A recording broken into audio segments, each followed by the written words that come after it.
मैं clinical psychologist इकरा नफीस हूँ और आज हम तारिक सरदार ब्रेन क्लिनिक पे न्यूरोसाइकेट्रिस्ट डॉक्टर एहसन तारिक डोगर के साथ बात करेंगे इंटेलेक्चुअल डिसेबिलिटी के बारे में, जहनी पसमानगी।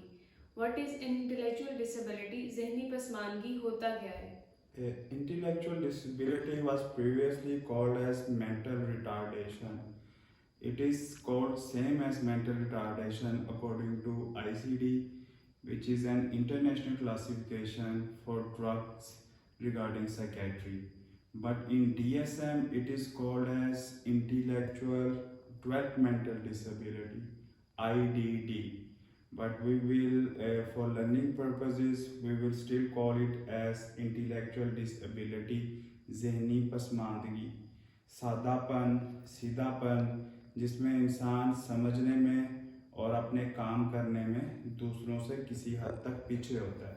There are actual two components of intellectual disability.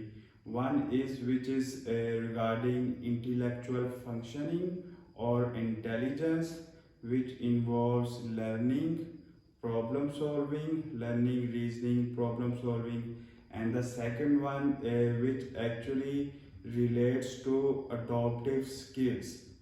अपनी जहानत की बेस पे जो बंदा माशरे में रहना सीखता है, वो adaptive skills they are actually classified into three different categories. Number one, they are conceptual, then social, then individual. In conceptual, it comes like which are regarding language and learning, numbers, digits, phone numbers, time management. Actually, conceptual skills are self-direction of a person. In social skills, there comes like interpersonal relationship, self-esteem, and then there comes laws, rules, regulations. In individual skills, they are regarding the daily routine, regular life of a person, like his job, his activities regarding spending money, travel and transportation. तो ये दो component होते हैं intellectual disability के.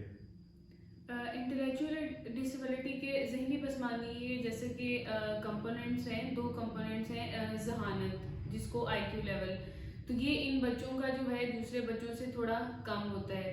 और adaptive behaviours में आए तो इनकी जो सोशलाइजेशन है और इनकी बच्चों की प्रॉब्लम सॉल्विंग और सोचने की, परखने की सलाहियत जो है ये इसमें मुतासर होती है.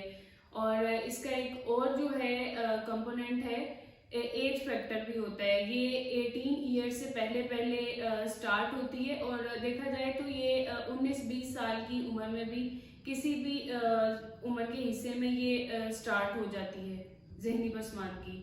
और अब हम बात करेंगे what is the main causes of the intellectual disability. जहनी पसमानगी की मेन वजूहात क्या हैं?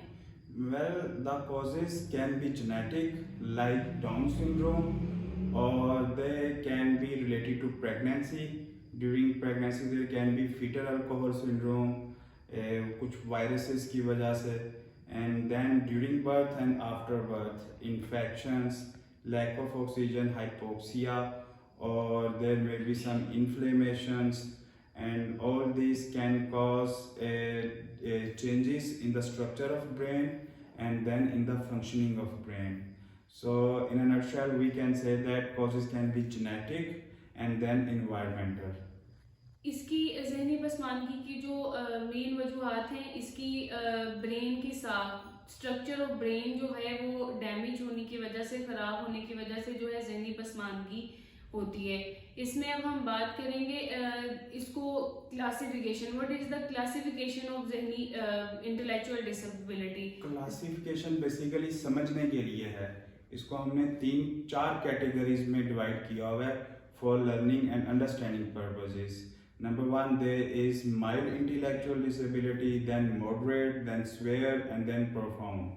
Normally, if we take a test of a normal person, then it comes around 85 to 115 on IQ level. But when it comes less than 85, like 70 to 75, then we call it intellectual disability, mild, and then with 20 each, moderate, severe, and profound. In mild intellectually disabled, the prevalence it is 85%, for moderate 3 to 4%, for severe 1 to 2%, and for profound just only in few percentages. And in mild intellectual disability, it is sometimes it is difficult to differentiate from a normal individual. Like they can communicate, they can go to the schools, and later on in their schools their teachers and other person notices that they are unable to grab the same amount of knowledge to perform the same kind of activities which are other persons performing. But in early life, kids they can be easily diagnosed by parents, like they were not having proper eye contact, they were not responsible like other children's. So basically we need to differentiate between mild and normal. And then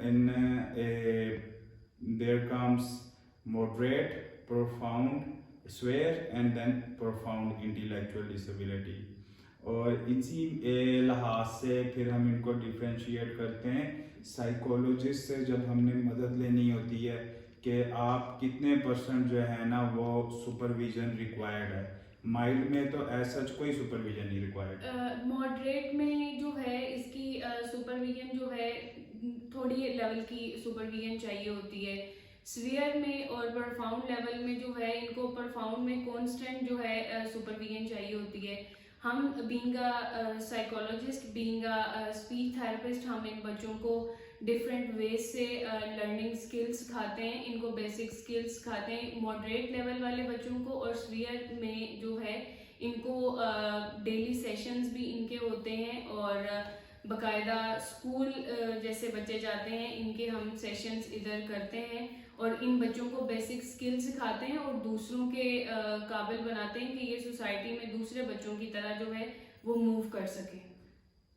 what is the treatment? हम sir इसको किस तरह से test कैसे करते हैं intellectual disability के test में बेसिकली जो फर्स्ट कंपोनेंट है that is intellectual functioning like intelligence. For that we are having IQ test and then Wechsler's 4 and then Benedict test.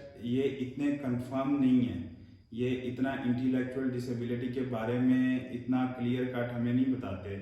ये एक रफ नो हाउ बताते हैं जिसके ऊपर फिर लेटर ऑन साइकोलॉजिस्ट काम करते हैं, उनकी सोशल और वो दूसरी डेवलपमेंट करते हैं। बेसिकली इंटेलेक्चुअल डिसेबिलिटी एक न्यूरो डेवलपमेंटल डिजीज़ है। 1.2 मिलियन पीपल करंटली यूएसए में इस इंटेलेक्चुअल डिसेबिलिटी से सफ़र कर रहे हैं। तो इसमें साइकोलॉजिस्ट का और मेंटल हेल्थ प्रोफेशनल्स का रोल होता है कि वो समझ के इनको दूसरे लोगों के बराबर लेके आ सकें, इनको इनके ऊपर काम करके कंडीशनिंग से बार बार रिपीटेडली सिखाने से। जो स्पेसिफिक आप ट्रीटमेंट्स का पूछ रहे हो like on genetic level, if there is something wrong with genes, then in science through genetic recombination DNA technology, by sending viruses we can manipulate the defected gene to some extent.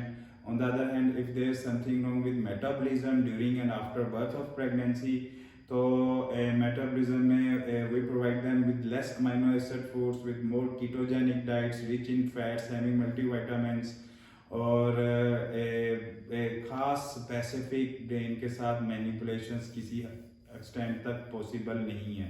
तो regardless of the cause कि वो pre natal थी, during natal थी या after natal थी या cousin marriages थे या कोई न्यूबॉर्न बेबी में इन्फेंसी में या फर्स्ट ईयर ऑफ लाइफ में कोई इन्फेक्शन ऐसी हुई, बहरहाल जिस मर्जी वजह से इंटेलेक्चुअली डिसेबिलिटी हो गई, इंसान दूसरों के बराबर नहीं है, वो सोचने समझने परखने और फिर अमल करने की सकत कम रखता है। तो फिर ऐसे लोगों को खाम खा सीटी स्कैन करवाना और मल्टीपल टेस्ट करवाना बेहतर नहीं है। इनके लिए psychologist, speech therapist, occupational therapist एक बकायदा सेशंस के थ्रू काम करके दूसरे लोगों के बराबर लेके आते हैं और इंशाल्लाह ताला we will provide demonstrations. Intellectual disability को जब हम being a psychologist, speech therapist deal करते हैं तो इन बच्चों के लिए बकायदा सोशलाइजेशन, इनकी लर्निंग को इम्प्रूव करने के लिए हम बाकायदा सेशंस करते हैं। इन बच्चों को ज़रूरत होती है एक मुकम्मल सुपरविजन की। लाइक अगर हमने इनको कलर्स ही सिखाने हो तो हम डिफरेंट कलर्स की बॉल्स और फिर रिपीटेडली उनके साथ काम करके उनको दूसरों के बराबर लेके आते हैं, और ये लोग अगर एक दफ़ा एक चीज़ सीख लें तो फिर कभी उससे आगे पीछे नहीं होते। इन बच्चों के बिहेवियर्स इश्यूज भी होते हैं, तो उनको भी डील करने के लिए साइकोलॉजिस्ट की 3 हेल्प to से 4% इन लोगों में ज़्यादा चांसेस होते हैं एंजाइटी, डिप्रेशन और बिहेवियरल इश्यूज के। फिर उसके लिए हमें sometimes we need to start anti depressions, anti psychotics to some extent, और इन्हीं इंटेलेक्चुअली डिसेबिलिटी की ही डिजीज़ हैं, autism, autistic spectrum disorder, spina bifida, उनके अंदर भी हमें किसी हद तक मेडिसिन का रोल है। हम ट्रीट इनको करते हैं with the help of medicine and also therapies and learning techniques से। Thank you.